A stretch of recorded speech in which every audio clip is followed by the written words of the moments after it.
सबसे पहले मैं आपका धन्यवाद करना चाहता हूं कि आपने मुझे लोकसभा में रीइंस्टेट किया।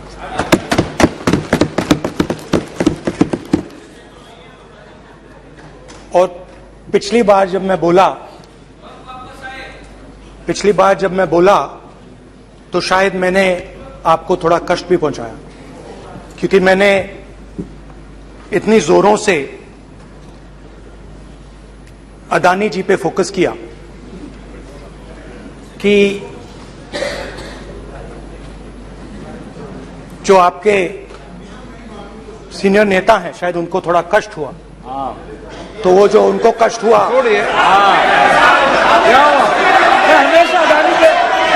हमेशा अडानी पे अभी भी कष्ट हो रहा है। वो जो कष्ट हुआ, अभी भी कष्ट हो रहा है। विषय पे आइए, विषय पे। अभी भी कष्ट हो रहा है, अभी भी कष्ट हो रहा है। ये देखिए, ये सारे नहीं मगर सुनिए ये है। तो वो जो कष्ट हुआ, 1 2 3 4 5 उसका असर शायद आप पे भी थोड़ा हुआ। तो इसके लिए मैं आपसे माफी मांगता हूं, मगर मैंने सिर्फ सच्चाई रखी थी। मगर आज जो मेरे बीजेपी के मित्र हैं, आज आपको डरने की जरूरत नहीं है। डरो मत। आज जो मेरा भाषण है, डरो मत। और आप डरो मत।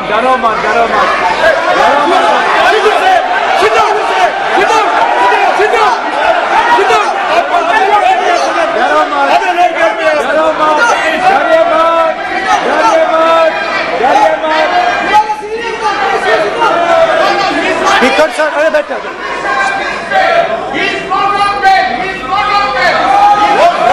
गलत। तो आज कोई घबराने की जरूरत नहीं है। आज मैं अपना भाषण, मेन जो भाषण है वो अदानी जी पे नहीं बोलने जा रहा हूं। आप छोड़िए, तो आप रिलैक्स कर सकते हैं, आप शांत रह सकते हैं, क्योंकि मेरा भाषण आज दूसरी डायरेक्शन में जा रहा है।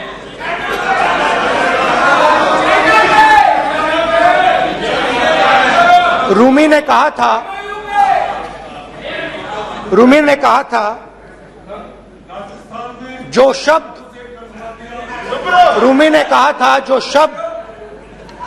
दिल से आते हैं वो शब्द दिल में जाते हैं। तो आज मैं दिमाग से नहीं बोलना चाह रहा हूं, मैं दिल से बोलना चाह रहा हूं।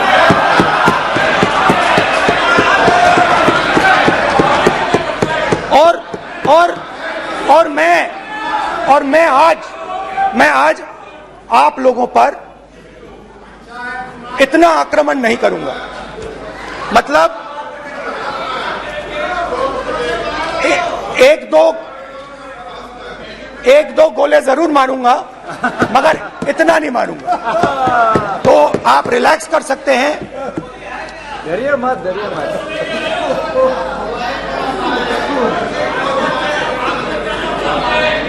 अरे रक्षा मंत्री जी आज संभाल लेंगे आप लोग।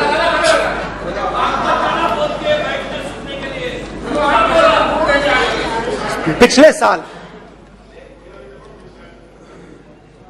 130 दिन के लिए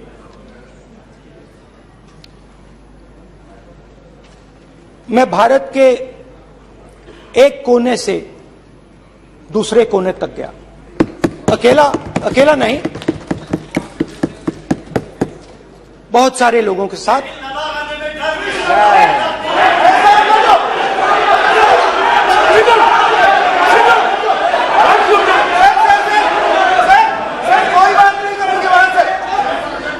सर, ये हमारा टाइम खत्म करने का साजिश है।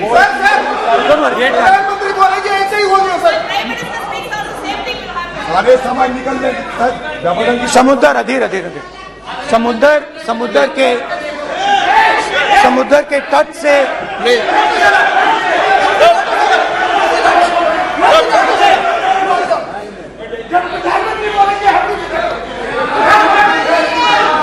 माननीय सदस्य प्लीज प्लीज ऐसे धमकाने का बात की मत बोलो यहाँ पे बोलिए। आप उधर भी हाँ प्लीज। मैं समुद्र के तट से कश्मीर की बर्फीली पहाड़ी तक चला। नहीं, लद्दाख को मैंने नहीं छोड़ा। यात्रा अभी खत्म नहीं हुई है, यात्रा जारी है और जरूर लद्दाख आएंगे, घबराइए मत। बहुत सारे लोगों ने मुझसे पूछा यात्रा के दौरान,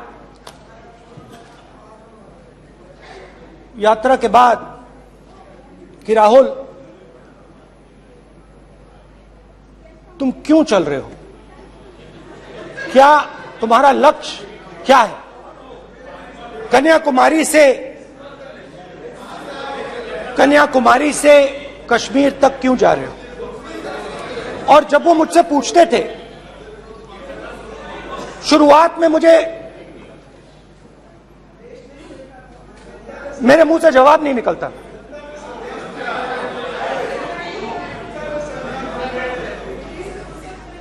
शायद मुझे ही नहीं मालूम था कि मैंने ये यात्रा क्यों शुरू की।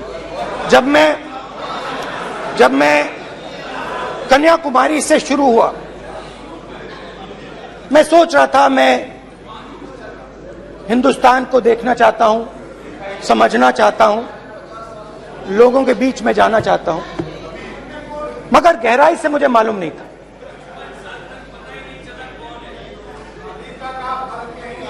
थोड़ी देर में मुझे बात समझ आने लगी।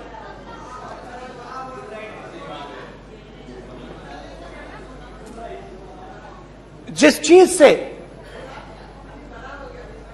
मुझे प्यार था,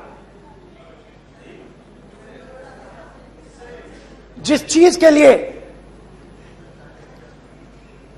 मैं मरने को तैयार हूं, जिस चीज के लिए मैं मोदी जी की जेलों में जाने को तैयार हूं,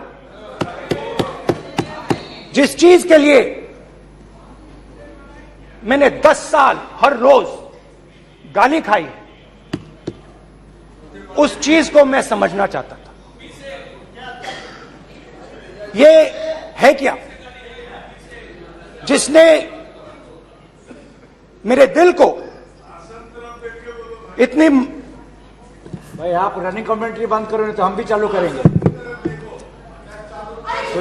सुनने का आप धैर्य रखो। जिस चीज ने मेरे दिल को इतनी मजबूती से पकड़ रखा था, उसको मैं समझना चाहता। शुरुआत में जैसे मैंने शुरू किया, सालों से मैं हर रोज 8-10 किलोमीटर दौड़ता हूं, तो मेरे दिमाग में था कि अगर मैं 10 किलोमीटर दौड़ सकता हूं तो 25 किलोमीटर चलने का क्या मतलब, कोई बड़ी बात नहीं है। ये मैंने सोचा था। आज मैं उस भावना को देखूं तो वो अहंकार था कि मैं ये कर सकता हूं, ये कुछ नहीं है। तो मेरे दिल में उस समय अहंकार था।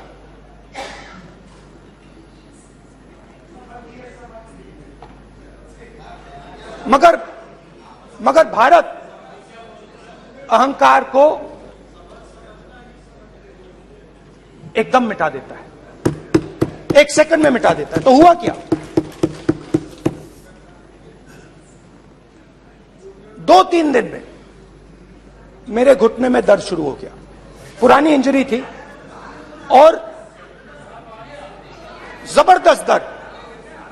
हर रोज मैं उठूं और मेरे घुटने में दर्द, हर कदम में दर्द। तो पहले 2-3 दिनों में जो अहंकार था,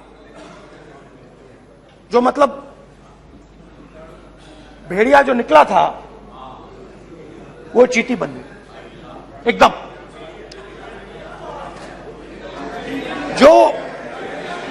जो हिंदुस्तान को अहंकार से देखने निकला था वो पूरा का पूरा अहंकार गायब हो गया। और रोज मैं डर डर के चलूं कि क्या मैं कल चल पाऊंगा। ये मेरे दिल में डर था। और जब भी ये डर बढ़ता था, कहीं ना कहीं से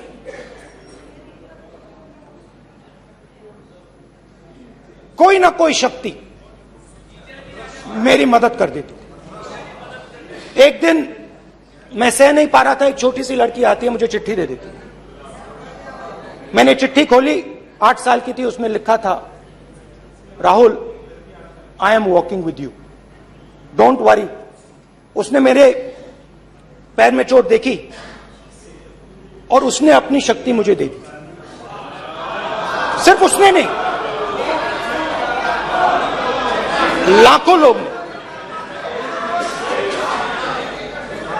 और शुरुआत में जब मैं चल रहा था, कोई किसान आता था, मैं एकदम पहले उसको अपनी बात बताता था कि आपको ये करना चाहिए, आपको इस प्रकार से काम करना चाहिए। मगर इतने लोग आए, हजारों लोग आए कि थोड़ी देर में मैं बोल नहीं पाया। जो मेरे दिल में बोलने का डिजायर था वो बंद हो गया, बोल ही नहीं पाया, क्योंकि इतने लोगों से बोलना था।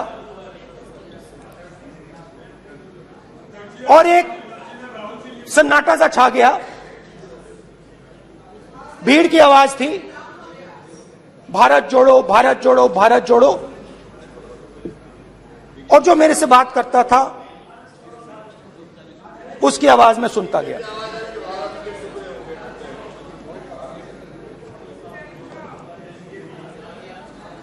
हर रोज सुबह 6 बजे से रात 7-8 बजे तक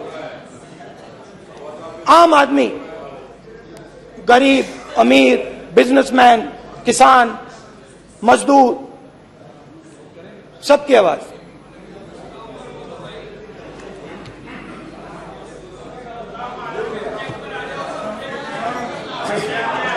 आ रहा हूं। आप कल से रुके, अब थोड़ा और रुक लो, 5-10 मिनट रुक जाओ। तो ये चलता गया, मैं बात सुनता गया। और फिर मेरे पास एक किसान आया और किसान ने हाथ में रुई पकड़ी हुई थी और उसने मुझे कहा, अध्यक्ष महोदय, उसने मुझे कहा, मेरी आंख में देखकर उसने मुझे अपना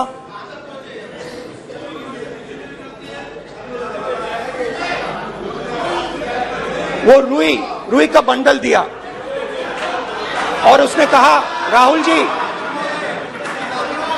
यही बचा है मेरे खेत का यही बचा है और कुछ बचा नहीं है। मैंने उससे, जो मैं नॉर्मली सवाल पूछता था, भैया आपको बीमा का पैसा मिला, वो पूछा, बीमा का पैसा मिला, वो पूछा। और किसान ने मेरा हाथ पकड़ा। किसान मुझे कहता है कि नहीं राहुल जी, मुझे बीमा का पैसा नहीं मिला, हिंदुस्तान के बड़े उद्योगपतियों ने वो मुझसे छीन लिया। मगर इस बार बड़ी अजीब सी चीज हुई। जब मैंने किसान को देखा और वो मुझसे बोल रहा था तो जो उसके दिल में दर्द था वो मेरे दिल में आया। जो उसके आंखों में शर्म थी जब वो अपनी बीवी से बात करता था, वो शर्म मेरी आंखों में आई। जब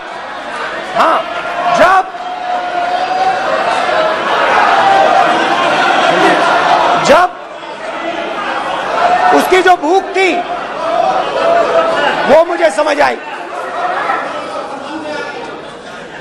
और उसके बाद यात्रा बिल्कुल बदल गई।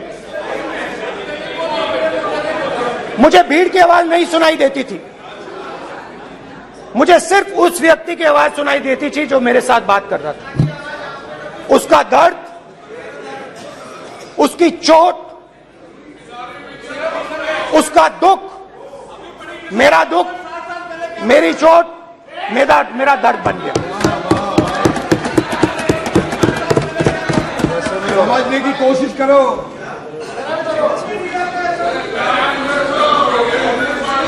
भाई और बहनों, लोग कहते हैं कि ये देश है, कोई कहता है ये अलग अलग भाषाएं हैं, कोई कहता है ये जमीन है, मिट्टी है, कोई कहता है ये धर्म है, ये सोना है, ये चांदी है। मगर भाइयों और बहनों, सच्चाई है कि ये देश एक आवाज है। ये देश सिर्फ एक आवाज है। ये देश इस देश की लोगों की आवाज है। इस देश के लोगों का दर्द है, दुख है, कठिनाइयां हैं। और अगर हमें इस आवाज को सुनना है तो हमारे दिल में जो अहंकार है, हमारे जो डिजायर्स हैं, हमारे जो सपने हैं, हमारे जो सपने हैं, उनको हमें परे करना पड़ेगा। जब हम अपने सपनों को परे करते हैं तब हमें हिंदुस्तान की आवाज सुनाई देती है, तब तक हिंदुस्तान की आवाज हमें नहीं सुनाई देती। अब आप कहोगे ये बात मैंने नॉन कॉन्फिडेंस मोशन में क्यों रखी? इसका क्या मतलब है कि भारत एक आवाज है, भारत लोगों का दुख है, भारत लोगों का कष्ट है, मुश्किलें हैं। क्योंकि भाई और बहनों,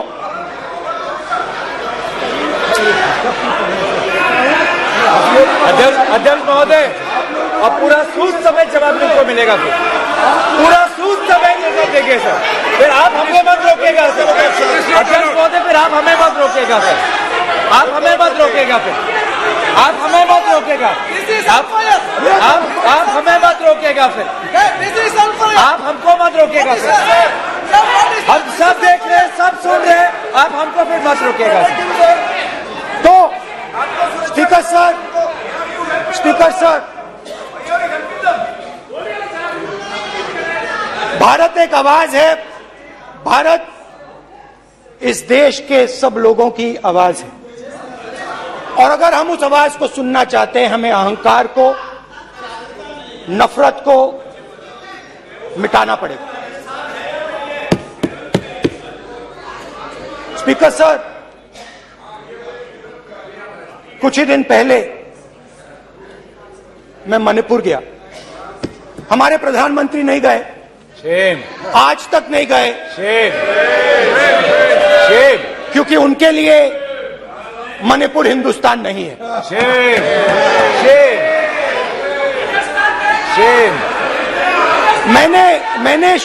मैंने मणिपुर शब्द प्रयोग किया, मगर आज की सच्चाई यह है कि मणिपुर नहीं बचा है। मणिपुर को आपने दो भाग में कर दिया है। मणिपुर को आपने बांट दिया है, तोड़ दिया है। मैं मणिपुर में रिलीफ कैंप्स में गया। रिलीफ कैंप में आज जा रहा हूं।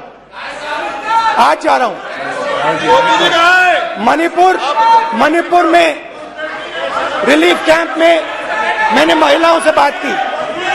ठीक है सर, अब आप हमें मत रोकेंगे। It's not fair. आप हमको मत रोकेंगे sir. You tolerate this all this. Sir, Don't allow this. पूरा टाइम देखेंगे Sit down. पूरा टाइम देखेंगे। Yeah. Why you all this hooligan? कल देखेंगे, कल देखेंगे, कल देखेंगे। बात नहीं करेंगे सर, प्रधानमंत्री की बात नहीं करेंगे सर ऐसे।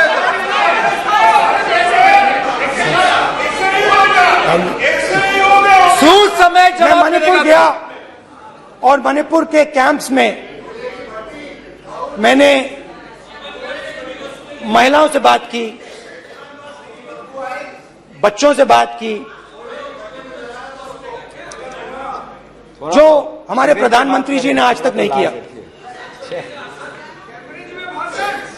एक महिला मुझे कहती है, मैंने उनसे पूछा, बहन क्या हुआ आपके साथ? What's this? Why this? एक एक मंत्री बोल रहे हैं, कल आप बोले एक एक मंत्री खड़े होके बोल रहे हैं, एक एक मंत्री खड़े होके ऐसे कर रहे हैं, एक एक मंत्री खड़े होंगे तो पूरे सांसद खड़े होंगे यहाँ पे, पूरे सांसद खड़े होंगे यहाँ पे। बैठे नहीं है, चुपचाप करिए। पूरे सब खड़े होंगे, पूरे सब खड़े होंगे। कल कांग्रेस पार्टी ने पूरा देश खड़ा होगा आपके खिलाफ, तो पूरा देश कल आपके खिलाफ खड़ा होगा। मैं बहुत सारी महिलाओं से बात किया, मगर मैं आपको दो उदाहरण देना चाहता हूं। एक महिला मुझे कहती है, मैंने कहा क्या हुआ तुम्हारे साथ? कहती है, मेरा छोटा सा बेटा, महिला का सम्मान करें प्लीज, ये सम्मान। एक ही बच्चा था मेरा, कोई शर्म कर लो गल एक ही बच्चा था मेरा, मेरे सामने, मेरे आंखों के सामने उसको गोली मारी है। मैं पूरी रात, आप सोचिए, आप अपने बेटे के बारे में, बेटों के बारे में सोचिए, मैं पूरी रात उसकी लाश के साथ लेटी रही। झूठ नहीं, झूठ आप बोलते हो, झूठ मैं नहीं बोलता हूं। मैं पूरी रात उसकी लाश के साथ लेटी रही और फिर मुझे डर लगा, मैंने अपना घर छोड़ दिया, जो भी मेरे पास था वो मैंने छोड़ दिया। मैंने उनसे पूछा, कुछ तो लाई होगी? कहती है, नहीं, सिर्फ मेरे जो कपड़े हैं ये मेरे पास हैं। और फिर इधर उधर ढूंढती है और एक फोटो निकालती है और मुझे कहती है, यही मेरे पास अब बची है।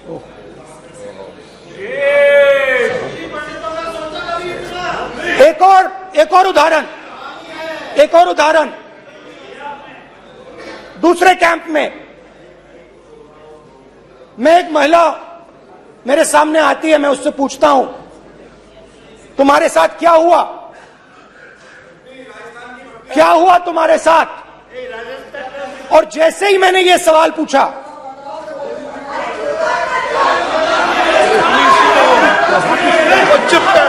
जैसे ही मैंने ये सवाल पूछा, आप महिला का दर्द नहीं सुन सकते, महिला का दर्द नहीं सुन सकते, महिला का दर्द सुनने का आपका धैर्य नहीं है, महिला का दर्द नहीं सुन सकते, महिला का दर्द नहीं सुन सकते। जैसे ही मैंने उससे ये सवाल पूछा, बैठो, सर, प्लीज सर,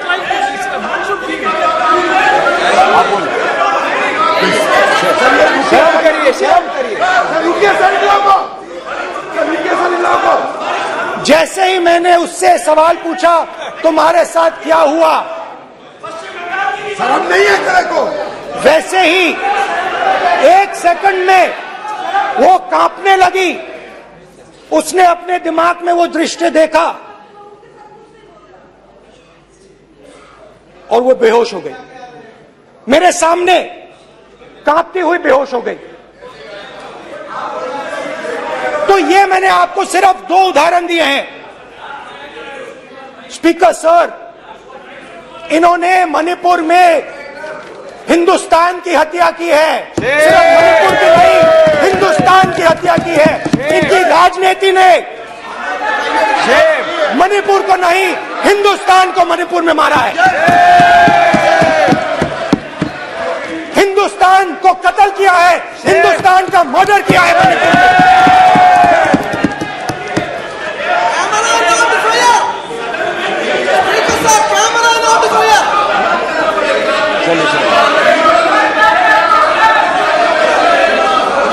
अरे दो भाग के हैं, सब करिए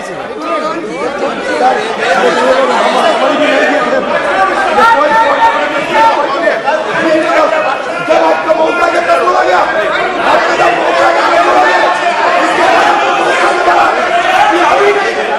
अभी नहीं। माननीय सभी सदस्यों से कहूंगा शांति रखें, प्लीज प्लीज।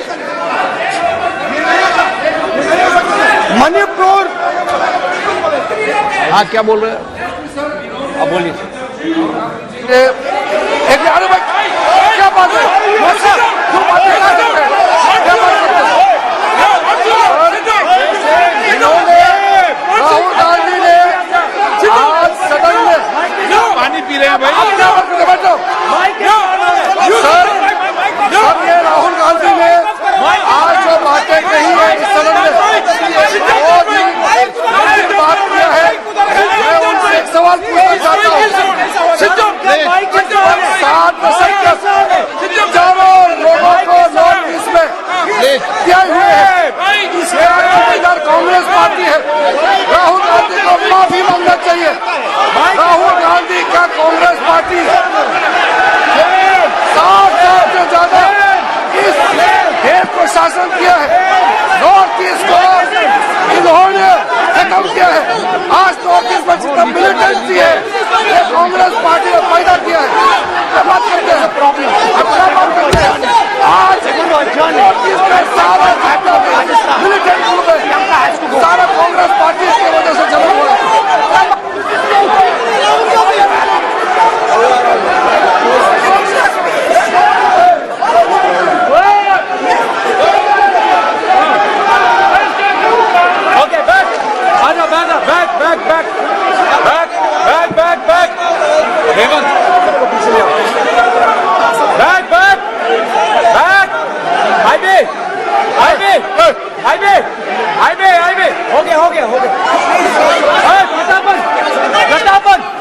हो गया। आप भाषण नहीं सुनना चाहते हैं? आप भाषण नहीं सुनना चाहते? प्लीज बैठिए, बैठिए, बैठिए, प्लीज बैठिए, प्लीज बैठिए, प्लीज बैठिए। चले चलिए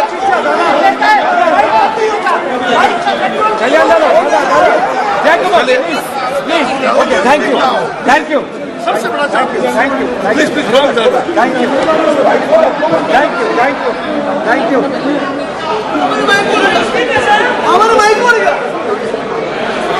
एक मिनट बैठिए, बैठिए एक मिनट प्लीज, प्लीज बैठिए, प्लीज बैठिए, please please Baluji, please please Baluji, please Baluji, please Baluji, please please एक मिनट प्लीज प्लीज बैठिए।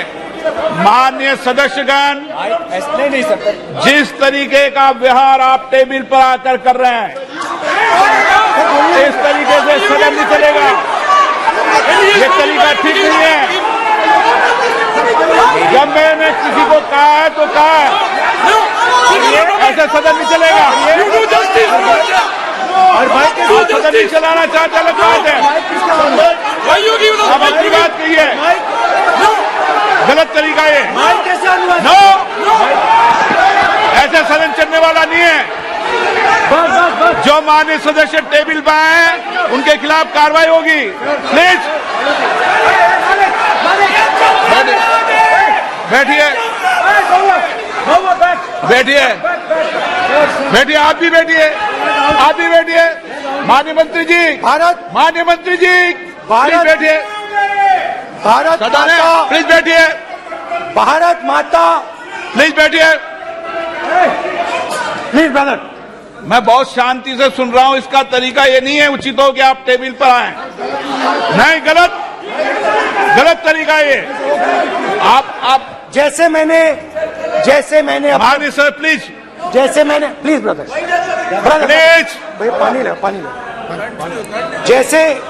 जैसे मैंने भाषण के शुरुआत में बोला,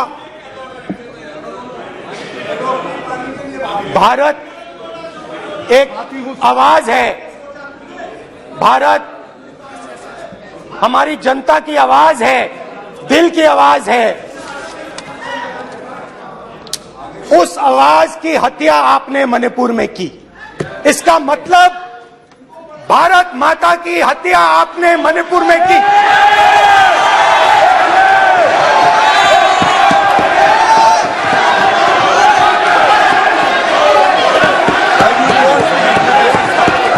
भारत माता को आपने मणिपुर के लोगों के मारा, आपने मणिपुर के लोगों को मारकर भारत की हत्या की है। आप देश द्रोही हो, आप देशभक्त नहीं हो, आप देश प्रेमी नहीं हो, आप देशद्रोही हो। आपने देश की हत्या मणिपुर में की। प्लीज एक मिनट प्लीज बैठिए, प्लीज बैठिए। अब सवाल उठता आप है, बैठना चाहते नहीं बैठना चाहते, आप बैठना चाहते नहीं बैठना चाहते, इसीलिए आपके प्रधानमंत्री मणिपुर में नहीं जा सकते हैं, क्योंकि उन्होंने प्लीज देश की हत्या की है। मणिपुर में हिंदुस्तान की हत्या की है, भारत माता की हत्या की है। मणिपुर के लोगों के दिल में। प्लीज एक मिनट बैठिए आप। तो सवाल उठता है, एक मिनट बैठिए, एक मिनट। आप भी विराजे, आप भी विराजो। आप बैठिए सही, नहीं बैठिए रहने दो आप बैठिए आप प्लीज बैठिए आप प्लीज। आप बोल रहे फिर आप भारत माता के रखवाले नहीं हो, आप भारत माता के हत्यारे हो। प्लीज माननीय सदस्य प्लीज माननीय सदस्य प्लीज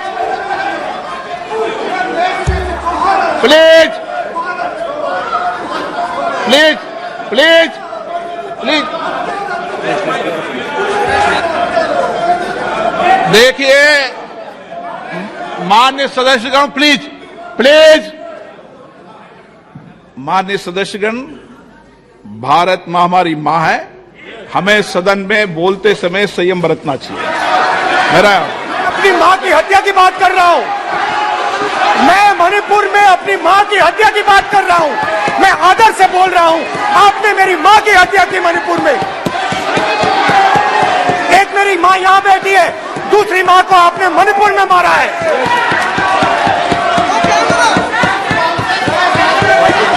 और हर रोज जब तक आप हिंसा को बंद नहीं करोगे, तब तक आप मेरी मां की हत्या कर रहे हो। हिंदुस्तान की सेना मणिपुर में एक दिन में शांति ला सकती है, हिंदुस्तान की सेना का प्रयोग नहीं कर रहे हो, क्योंकि आप हिंदुस्तान को मणिपुर में मारना चाहते हो।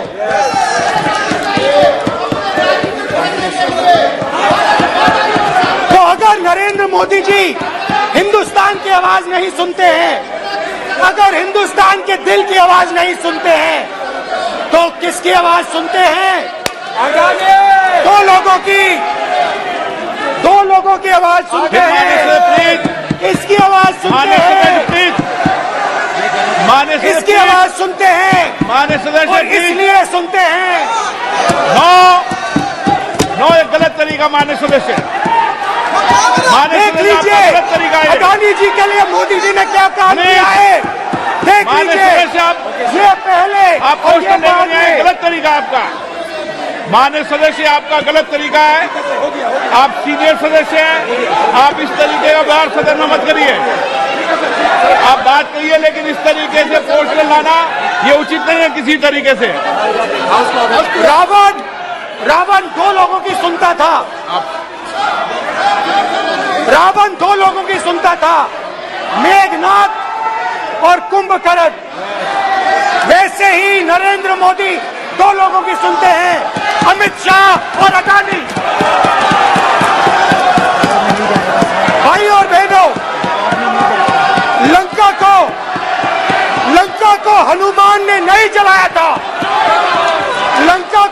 रावण के अहंकार ने जलाया था।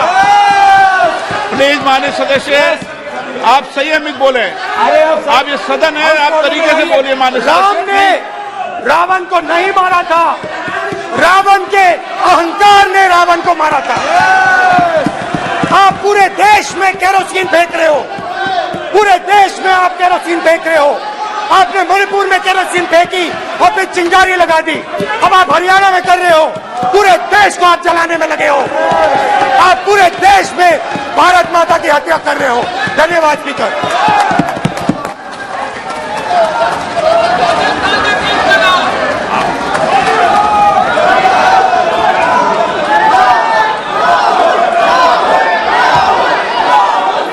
आप सदन में किस तरीके का बोलना चाहते हैं?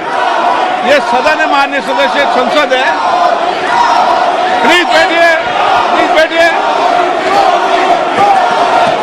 प्लीज बैठिए।